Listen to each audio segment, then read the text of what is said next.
नमस्कार, आप देख रहे हैं व्हाइट पेपर। मैं हूं आपके साथ आशा सरमाल। चलिए शुरुआत करते हैं व्हाइट पेपर की बड़ी खबर के साथ ही। भारत के अंदर मॉक ड्रिल और पाकिस्तान के अंदर हाहाकार मच गई है। पीओके के अंदर आप देखिए हाई अलर्ट यहां पर घोषित कर दिया गया है। बड़ी अपडेट, भारत में मॉक ड्रिल हो रही है, पीओके में हाई अलर्ट हो गया है और पाकिस्तान में खौफ का माहौल हो गया है। अब की बार पीओके का इंतजार खत्म होगा और पीओके मिलते ही कश्मीर का मसला भी हल हो जाएगा। जयशंकर की तरफ से ये बात कही गई। मोदी की ललकार है और पाकिस्तान में हाहाकार है। भारत में मॉक ड्रिल हो रही है और पाकिस्तान के अंदर हाहाकार मची हुई है। बताते चले कि यहां पर पीओके की वापसी अब किस तरह से हो सकती है, क्योंकि कड़े शब्दों में यह कह दिया गया है कि बात अब और सिर्फ पीओके और आतंकवाद पर होगी। लेकिन सबसे बड़ी बात देखिए, पूरे देश के अंदर इस वक्त मॉक ड्रिल चल रही है, जिसमें राजस्थान, गुजरात, जम्मू कश्मीर, पंजाब, चंडीगढ़ के कई ऐसे इलाके हैं जहां पर सीमावर्ती इलाकों की अगर बात करें तो वहां पर मॉक ड्रिल की जा रही है। लेकिन सबसे बड़ी बात यहां पर ये कि मॉक ड्रिल में आम जनता को सहयोग देने के लिए भी आप देखिए किस तरह से कहा गया था और अपना सहयोग अब जनता ने दिया है। लेकिन फिलहाल संजीदगी बरतने की जरूरत थी। जो लोग सहयोग करते नहीं नजर आए उन्हें भी सहयोग करने की जरूरत है, क्योंकि मॉक ड्रिल अगर हो रही है तो आम जनता की भलाई के लिए हो रही है। ब्लैकआउट अगर किया गया है तो आम जनता की भलाई के लिए किया गया है कि अगर युद्ध जैसे हालात बनते हैं तो अपने आप को कैसे सुरक्षित रखना है, उसके लिए ब्लैकआउट किया गया। 8 मई तक ये ब्लैकआउट रखा गया है। लेकिन पीओके पर अब इस बार बात होगी और पीओके पर अब यहां पर देखिए इंतजार लंबा नहीं होने वाला है, बहुत ही जल्द खत्म होने वाला है। सबसे बड़ी बात ये बताते चले कि अगर पीओके को लेना है तो उसके लिए 2 रास्ते हैं। पहला रास्ता बातचीत के जरिए, दूसरा रास्ता युद्ध का है। मोदी की तरफ से भी बड़ी बात कह दी गई, रक्षा मंत्री की तरफ से भी कही गई है और गृह मंत्री की तरफ से भी कह दी गई है कि इस बार अगर बात होगी तो सिर्फ और सिर्फ यहां पर आतंकवाद पर होगी और पीओके पर होगी। लेकिन जिस तरह से आप देखिए पीओके की बात हो रही है, पाकिस्तान ने कश्मीर के जिस हिस्से पर कब्जा किया है उसे 3 हिस्सों में बांट रखा है। ऐसे में जो हिस्सा पाकिस्तान से होते हुए चीन के कब्जे में चला गया है, जिसे अक्साइन चीन के नाम से जाना जाता है, और दूसरा हिस्सा गिलगित बाल्टिस्तान का है। जो बचा हुआ तीसरा हिस्सा है वो पीओके का है। तो पाकिस्तान ने अपने कब्जे वाले कश्मीर का 5180 वर्ग किलोमीटर का जो इलाका है वो यहाँ पर चीन को दिया है। दूसरे हिस्से में यानी कि गिलगित के 14 जिले हैं, बाकी जो बचा हुआ हिस्सा है पीओके का है, उसमें 10 जिले आते हैं। कश्मीर के इस हिस्से पर पाकिस्तान का कब्जा नहीं होता अगर आजादी के वक्त जम्मू कश्मीर के राजा हरि सिंह ने अलग रहने की बात ना की होती। तो पीओके बनने की कहानी शुरू होती है साल 1947 के बंटवारे के कुछ दिनों के बाद से ही, जब 47 का वो वक्त हरि सिंह जम्मू कश्मीर के राजा हुआ करते थे और 12 अगस्त 1947 को हरि सिंह ने यह फैसला लिया कि वो ना तो भारत के साथ रहेंगे और ना ही पाकिस्तान के साथ। तो जम्मू कश्मीर को उन्होंने स्वतंत्र रखा। लेकिन कुछ दिनों बाद ही पाकिस्तान की फौज ने कवालियों की आड़ में कश्मीर घुसपैठ कर दी और 22 अक्टूबर 1947 जब पाकिस्तानी कबायली ट्रकों में भरकर कश्मीर में घुसे और 23 अक्टूबर को पाकिस्तानी कबायलियों ने लूटपाट और मारपीट को अंजाम देते हुए जम्मू कश्मीर के हिस्सों पर कब्जा करना शुरू कर दिया। और उसके बाद 24 अक्टूबर 1947 को महाराजा हरि सिंह ने भारत से सैनिक सहायता की मांग की और कबायली श्रीनगर की तरफ बढ़ रहे थे। 25 अक्टूबर 1947 को भारत सरकार ने हरि सिंह को भारत में शामिल होने के लिए विले पत्र पर दस्तखत करने को कहा और उधर पाकिस्तानी फौज खुलकर कबायलियों के साथ कश्मीर में घुस चुकी थी। 26 अक्टूबर 1947 को महाराजा हरि सिंह श्रीनगर के जम्मू आ गए और उस दिन उन्होंने भारत के साथ विलय की घोषणा कर दी। 27 अक्टूबर 1947 को भारतीय सेना श्रीनगर पहुंची और फिर उसने अपना मोर्चा संभाला और 1 जनवरी 1948 को भारत ने कश्मीर का मुद्दा संयुक्त राष्ट्र सुरक्षा परिषद में उठा दिया और 1 जनवरी 1949 को युद्ध विराम हो गया। लेकिन अब बात सिर्फ और सिर्फ यहाँ पर पीओके पर होगी, क्योंकि 2014 के बाद प्रधानमंत्री नरेंद्र मोदी ने जो हुंकार भरी है वो आज 2025 में देखने को मिली, जिसमें ऑपरेशन सिंदूर के जरिए पूरी तरह से अपनी बात को सामने रख दिया गया। चलिए पैनल की ओर बढ़ जाते हैं। इस वक्त इस पर चर्चा करना बहुत जरूरी है कि कैसे पीओके पर अब यहां पर मंथन करना जरूरी हो गया है। कर्नल सुशील पठानिया, रिटायर्ड रक्षा विशेषज्ञ, हमारे साथ जुड़ गए हैं। बहुत बहुत स्वागत कर्नल जुड़ने के लिए। विनोद शुक्ला है हमारे साथ, विदेश मामलों के जानकार हैं, आपका भी बहुत बहुत स्वागत। उनके साथ अहमद अयाज हमारे साथ हैं, राजनीतिक विशेषज्ञ हैं, आपका भी बहुत बहुत स्वागत जुड़ने के लिए। सबसे पहले तो मैं कर्नल पठानिया आप ही के पास आऊंगी। मॉक ड्रिल पूरे देश के अंदर चल रही है, लेकिन डर और खौफ का माहौल पाकिस्तान के अंदर हो गया है। पीओके और उसके साथ लगते हुए कई इलाकों के अंदर हाई अलर्ट घोषित कर दिया गया है। कर्नल पठानिया। देखिए आशा जी, अगर हम पिछले 4 दिन के कन्फ्लिक्ट को देखते हैं तो उसमें जो अपर हैंड रहा था हमारा, वो बहुत मायने रखता है। जहां तक पाकिस्तान का सवाल है, चलिए, वो शिल्पा हमारी चाइना संवाददाता भी के हमारे साथ जुड़ी हुई कंधों है। पे। कर्नल, एक सेकंड, सिर्फ मॉक ड्रिल की अपडेट ले लेते हैं। शिल्पा, जम्मू और कश्मीर के अंदर मॉक ड्रिल, उसके बाद ब्लैकआउट, कितना सहयोग आम लोगों की तरफ से किया गया? जी बिल्कुल, देखिए अगर इस समय की मैं बात करूं तो इस समय लाइट जो है वो हर एक घर में इस समय देखने को मिल रही है। लेकिन कुछ ही समय पहले जहां पे 8 से 8:15 यानी कि 15 मिनट के बीच में जो है वो सायरन बजाएगी, कंटिन्यूसली सायरन बजाएगी और पूरी तरीके से शहर जो है वो ब्लैकआउट नजर आया, जहां पर हर एक व्यक्ति ने अपने घर की लाइट जो है वो ऑफ की हुई थी। इसके अलावा अगर हम बात करें तो देखिए ये ब्लैकआउट ड्रिल यानी कि जिस प्रकार से जो एसडीआरएफ की टीम है, साथ ही साथ civil defence, Jammu Kashmir police, इनके द्वारा जो है वो ये बताया गया इस एक्सरसाइज में कि अगर कोई घटना पेश आती है, हाल में ये मौके पर जो है वो वहां पर बताया गया कि अगर कोई घटना पेश आती है, दुश्मन अटैक करता है, तो किस प्रकार से जो लोग घायल हुए हैं उन्हें इवैक्यूएट कैसे करना है और उन्हें जो है वो हॉस्पिटल किस प्रकार से पहुंचाना है, ये इस एक्सरसाइज में जो है वो तमाम बताया गया। इस 15 मिनट में जम्मू में पूरी तरीके से जो है वो ब्लैकआउट देखने को मिला, यानी कि हर एक घर की जो है वो लाइट बंद थी। जो अगर इन्वर्टर जिनके पास था उन्होंने भी अपनी लाइट को पूरी तरीके से जो है वो बंद किया हुआ था। दिन के समय अगर मैं बात करूं तो आप देखिए जहाँ पे स्कूलों में जो है वो मॉक ड्रिल करवाएगी और शाम के समय साफ तौर पर बताया गया था कि 15 मिनट जो है वो ब्लैकआउट ड्रिल जो है वो की जाएगी और इस समय लाइटें जो है वो देखने को मिल रही है, यानी कि इलेक्ट्रिसिटी को जो है वो फिर से मतलब कुल मिलाकर जो है वो शिल्पा, कर ये दिया कहा गया। जा सकता है कि सहयोग दिया गया है आम जनता की तरफ से। बहुत बहुत धन्यवाद शिल्पा। तो फिलहाल आम लोगों ने अपना सहयोग दिया है, लेकिन कर्नल पठानिया, अब आपकी पास आऊंगी, क्योंकि मॉक ड्रिल हो गई, ब्लैकआउट भी हो गया, सहयोग भी आप देखिए जनता दे रही है, लेकिन अब सवाल यहां पर यह हो जाता है कि अब तो बात सिर्फ और सिर्फ पाकिस्तान के साथ यहां पीओके और आतंकवाद पर होगी और बहुत लंबा समय नहीं है, अब तो इंतजार खत्म होगा। देखिए, जहां तक हम अभी बात कर रहे थे मॉक ड्रिल की, ये एक बड़ा अच्छा स्पेसिफिक सब्जेक्ट है जिसमें हम अपने इंटेंट जाहिर कर रहे हैं कि हम युद्ध के लिए तैयार हैं। और अगर इसको उस संदर्भ में देखा जाए तो ऑपरेशन सिंदूर अभी जारी है जी। सीजफायर, तो आप इसको पॉज कह लीजिए, पर इसकी वैलिडिटी कोई नहीं। दूसरी बात यह है कि अगर हम उन 4 दिनों का अवलोकन करते हैं तो हमने ये देखा था कि भारत की जो सैन्य शक्ति है, सामरिक शक्ति है और टेक्नोलॉजी पावर जो है, उसके सामने पाकिस्तान पूरी तरह से ढेर हो गया था। In spite of getting a very, very active sport in terms of weapon, in terms of electronic warfare and satellite cover, which China provided them. अभी जब मॉक ड्रिल इंडिया में हो रही है तो ये मैसेज पाकिस्तान में जा रहा है और अभी पाकिस्तान ये गैस कर रहा होगा कि इंडिया जो है, हमारे ऊपर उनका नेक्स्ट अटैक कब आता है और जहां वो एक हद तक उनके साथ जाएगा। हम ये नहीं कह सकते कि चाइना ने स्टेटमेंट दे दिया उनके फॉरेन मिनिस्टर ने कि वो उनके साथ खड़ा है, लेकिन वो एक हद तक उनका साथ देगा और ये पाकिस्तान को भी पता है कि अल्टीमेटली उन्होंने अपनी लड़ाई खुद लड़नी है। तो वहां पे अभी जो पैनिक की सिचुएशन आप बता रहे हैं, that is justified. Vinod ji, अब बार बार सवाल यहाँ पर ये उठ रहा है कि पीओके को ले लीजिए, पीओके को ले लीजिए, अब तो पीओके पर कार्रवाई होनी चाहिए, लेकिन सवाल विपक्षी पार्टियों की तरफ से ये भी उठ रहा है कि रशिया तो पाकिस्तान के साथ चला गया, तो उससे क्या देखिए आशा जी, मुझे लगता है कि कर्नल पठानिया, एक सेकंड, ये जो बात जी, मुझे लग रहा है कि जो बात कही जा रही है पीओके को लेने की, निश्चित तौर पर भारत का रिजॉल्व है कि पीओके हमारा वापस मिलना चाहिए और उसके लिए तैयारी की जाए, मतलब उसके लिए हर संभव प्रयास किया जाएगा, चाहे मिलिटरली, चाहे डिप्लोमेटिकली, चाहे जिस तरह से भी पाकिस्तान पर वो डालकर लड़कर जो भी होगा उसको लिया जाएगा।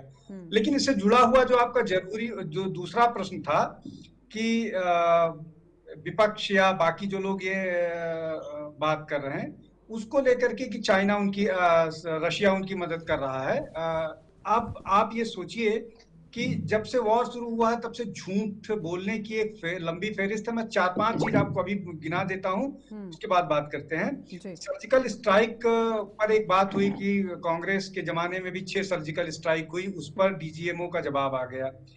सिंदूर भेजा जाएगा हर हाउस होल्ड में प्रधानमंत्री की तरफ से, और ये बीजेपी की इलेक्शन स्ट्रेटजी है, ये पूरी तरह से झूठ साबित हुआ।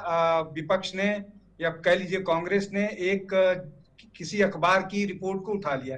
तीसरा रसिया वाला मामला कि रसिया ने उनको इतने डॉलर देने की बात कही है, रसा ने उसको आकर के डिनाई किया।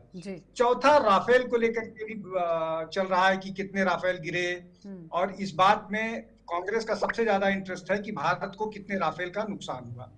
और आप इसमें जो आशा जी महत्वपूर्ण बात यह है कि कांग्रेस उस आदमी से इस बात को साबित करने की कोशिश कर रहा है जिस आदमी के कारण सोनिया गांधी और राहुल गांधी जमानत पर हैं, और उस आदमी ने सोनिया गांधी के बारे में ऐसे आरोप लगाए हैं कि उन आरोपों को मैं यहाँ कह भी नहीं सकता हूँ या कहना उचित भी नहीं है।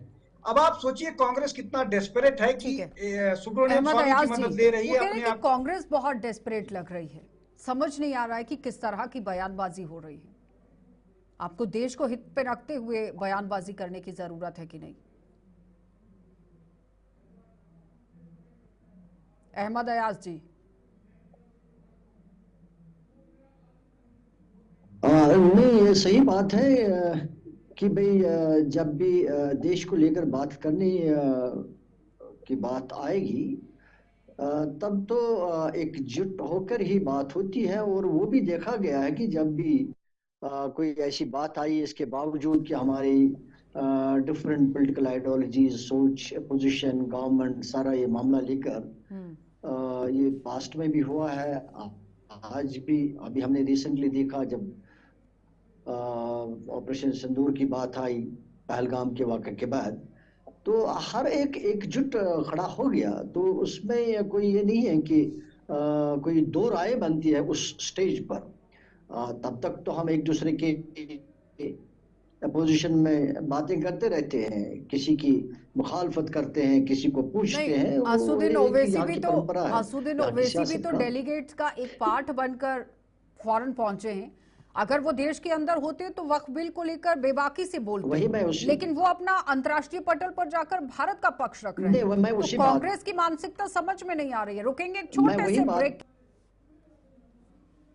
तो वही मैं कह रहा था कि अलग अलग ओपिनियन हो सकती हैं, सवाल खड़े किया जा सकते हैं अंदर देश के अंदर, लेकिन जब देश को इकट्ठे खड़े होने की बात आती है तो हमने देखा है कि हर एक खड़ा हो जाता है। अभी चाहिए कांग्रेस मेजर पार्टी होने के बावजूद, अपोजिशन पार्टी होने के बावजूद, ऑपरेशन सिंदूर को लेकर पाकिस्तान के खिलाफ खड़ा होने में एकजुट रहे। और यहाँ तक डेलीगेशन की बात है, फॉरेन डेलीगेशन की बात है, तो उसमें हर एक का साथ रहा। यहाँ तक कि ओएसिस जी की आप बात कर रहे थे, तो चूंकि उनके भी काफ़ी यहाँ सवाल रहते हैं मुख्तलिफ इश्यूज को लेकर, हुकूमत को लेकर, बीजेपी को लेकर, बाकी पार्टीज को लेकर, लेकिन जब देश के हित की बात आती है, देश के लिए खड़ा होने की बात आती है, तो ये एक बहुत बढ़िया बात। पर दिख नहीं रहा ना, विपक्ष के अंदर वो चीज दिख नहीं रही है, बावजूद कि उसके और वजह क्या है वो समझ नहीं आ रही है। अगर तो राजनीतिक रोटियां सेक रहे हैं तो उसका तो खामियाजा भुगतना पड़ेगा या फायदा होगा, ये तो समय बताएगा, क्योंकि जनता बहुत समझदार है।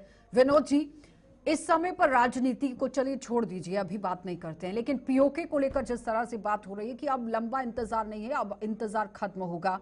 ये कहा गया कि या तो खुद ही वो भारत के पास आ जाएंगी या तो फिर भारत उसे ले लेगा। स्ट्रैटेजी किस तरह की बनाने की जरूरत है? देखिए, मुझे लग रहा है कि स्ट्रैटेजी बनाने से ज्यादा स्ट्रैटेजी पर कुछ ना कुछ काम जरूर हो रहा होगा। बहुत सारी चीजें हैं। प्रधानमंत्री हमेशा से ये कहते रहे हैं कि ये युद्ध का दौर नहीं है, तो निश्चित तौर पर युद्ध सीधे वार में नहीं जाएंगे, और अगर सीधे वार में जाना होता तो वो ऑपरेशन सिंदूर के बाद जिस तरह का माहौल था वो सिर्फ वार में चले गए होते।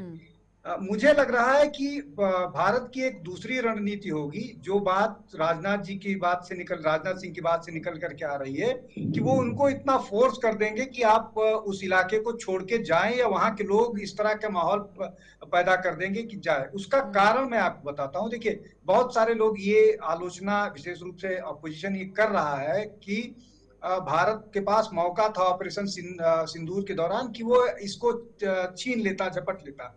वो एक बड़ी मुश्किल वाली स्थिति होती। वार होता तो फिर उसमें चाइना का इन्वॉल्व होता, बाकी लोगों का इन्वॉल्वमेंट होता, लेकिन जो दूसरे तरीके हैं उन तरीकों पर जाना ज्यादा बेहतर मुझे लग रहा है। और बीजेपी की सरकार जो है वो उसी स्ट्रेटजी पर काम करती हुई नजर आ रही है, इसलिए कि 3 हिस्सों की बात हो रही है। अक्साई चीन की बात हो रही है, फिर उसके बाद गिलगित बाल्टिस्तान की बात हो रही है, और एक तीसरे हिस्से पीओके को लेकर बात हो रही है। और अगर जिस तरह से लोग कह रहे हैं कि पहले ही ये काम कर लेना चाहिए था, तो आप खुद भी कह रहे हैं कि लंबा खिंच जाता, लेकिन उसके बावजूद भी अगर सरकार कह रही है कि नहीं इस पर काम होगा और इसी पर बात होगी। नहीं, बिल्कुल उस पर यही मैं कह रहा हूं कि वो काम कर रहे हैं। पाकिस्तान को जिस तरह से वो एक के बाद एक, चाहे वो फिनेंशियली हो, चाहे वो डिप्लोमेटिकली हो, चाहे वो और तरीके से एकदम किनारे कर दे रहे हैं, जिसको बोलते हैं ना अलूफ कर देना, एकदम कॉर्नर कर दे रहे हैं। और अगर आपके पास इंटरनल विद्रोह है और आपके पास फाइनेंशियली इस तरह से सपोर्ट करने वाली स्थिति नहीं है, तो अगर वहां से कोई आवाज उठती है पीओजे से कि हम यहाँ से जा रहे हैं और आपकी सेना डिफेंड नहीं कर पाएगी, तो आपके पास ऑप्शन क्या होगा? आपके पास ये वैसा ही हाल होगा जैसे बांग्लादेश में अंदर से लोगों ने विद्रोह किया था, अलग हो गए थे। सिचुएशन ये है कि बांग्लादेश अलग देश बन गया था, ये भारत के साथ, और इसके साथ मत होने की आवाज वहां के 80 लोग उठा रहे हैं। कर्नल पठानिया वो कह रहे हैं कि अगर पाकिस्तान के अंदर से ही आवाज आती है तो हमारे लिए बहुत आसान हो जाएगा, और वो आवाज उठ रही है। देखिए आशा जी, वो आवाज बहुत देर से उठ रही है। सवाल ये कि अगर हम ऑपरेशन सिंदूर की बात करें तो उसके अंदर पीओके को लेने वाला जो वो हमारा एजेंडा ही नहीं था। हमारा एजेंडा बड़ा क्लियर था कि हमने पाकिस्तान और दुनिया को अपनी शक्ति का प्रदर्शन करना है कि हम टेररिज्म के खिलाफ जो है अभी पूरी तरह से सहन नहीं कर पा रहे, और उसका आपको कड़ा जवाब मिलेगा। तो एस्केलेशन की गई और बहुत बड़ी एस्केलेशन हुई। पाकिस्तान जो है वो अंदर से काफी टूट चुका है। अभी हम बात करते हैं पीओके की पर से कि पीओके हम कैसे ले सकते हैं। देखिए 3 ऑप्शन आप बता रहे थे कि बाई फोर्स लें जी। उसके लिए हमें तैयारी करनी पड़ेगी। उसकी मैं वजह बताता हूं कि जब आप माउंटेन के अंदर वॉर करते हैं तो आपकी जो सुपेरियरिटी होती है, आपको एक डिफेंडर के अगेंस्ट 9 सोल्जर उतारने पड़ते हैं। वो स्ट्रेंथ को क्रिएट करना और उसके बाद उन हालात को क्रिएट करना and to be prepared for a very long war which Pakistan of course can not sustain. China उसके अंदर उनकी कितनी सपोर्ट करेगा, दैट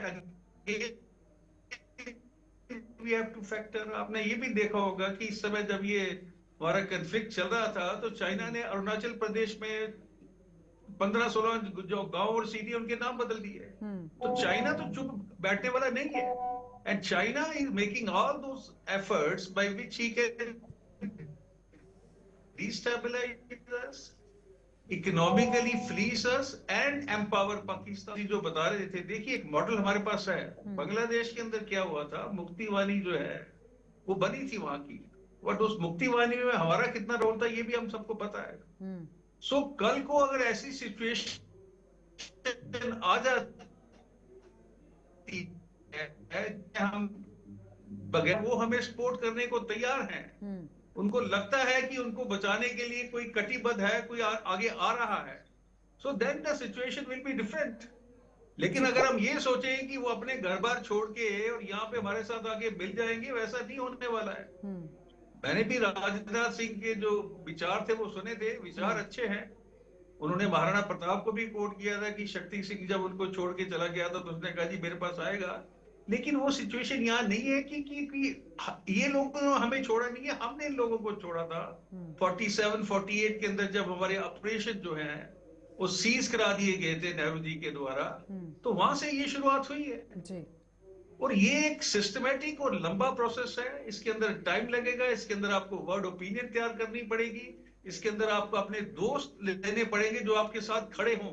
ठीक है, सपोर्ट करना अलग अहमद अयाज जी वो कह रहे हैं कि पंडित जवाहरलाल नेहरू के समय की जो गलतियां हुई थी वो तो आज तक हम भुगत रहे हैं, तो अब तो बनता ही नहीं है ना सवाल उठाना। अगर इतना बड़ा काम करना था तो 71 में भी हो सकता था, जब पाकिस्तान के सैनिकों को बंदी बनाया गया उन्हें नहीं छोड़ा जाना चाहिए था। तमाम तरह की चीजें हो सकती थी। अगर आप आज सवाल उठा रहे हैं तो उस वक्त एक्शन करना चाहिए था कि नहीं, कि आज का सवाल ही नहीं होता। अहमद अयाज मेरे लिए क्वेश्चन है जी। नहीं, देखिए 71 में, देखिए उस वक्त सिचुएशन क्या थी। 71 में सिचुएशन कुछ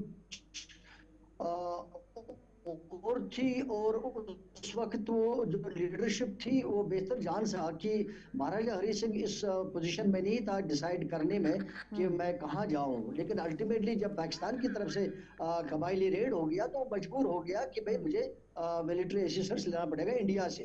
और बाय दैट टाइम जो रेडर्स थे वो नियर श्रीनगर पहुंच गए थे, और दूसरी साइड से पुंछ में एजिटेशन भी महाराजा के खिलाफ हो चुकी थी शुरू।